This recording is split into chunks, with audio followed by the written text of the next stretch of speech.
പാർട്ടിക്കെതിരെ അപവാദ പ്രചാരണം നടത്തിയ മധു മുല്ലശ്ശേരിക്കെതിരെ സിപിഐഎം പോലീസിൽ പരാതി നൽകി. സിപിഐഎം മംഗലപുരം ഏരിയ സമ്മേളനത്തിനായി പിരിച്ച പണം തന്നില്ലെന്നാരോപിച്ചാണ് പരാതി. ആറ്റിങ്ങൽ ഡിവൈഎസ്പിക്കാണ് മംഗലപുരം ഏരിയ കമ്മിറ്റി പരാതി നൽകിയത്. മധു മുല്ലശ്ശേരിക്കെതിരെ നേരത്തെയും സാമ്പത്തിക ആരോപണങ്ങൾ ഉയർന്നിരുന്നു.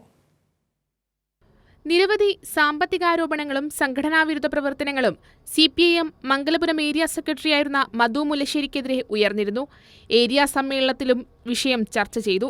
സിപിഐഎം മംഗലപുരം ഏരിയ സമ്മേളനത്തിൽ സാമ്പത്തിക തട്ടിപ്പ് നടത്തിയെന്ന് കാണിച്ചാണ് ഏരിയ കമ്മിറ്റി ആറ്റിങ്ങൽ ഡിവൈഎസ്പിക്ക് പരാതി നൽകിയത്.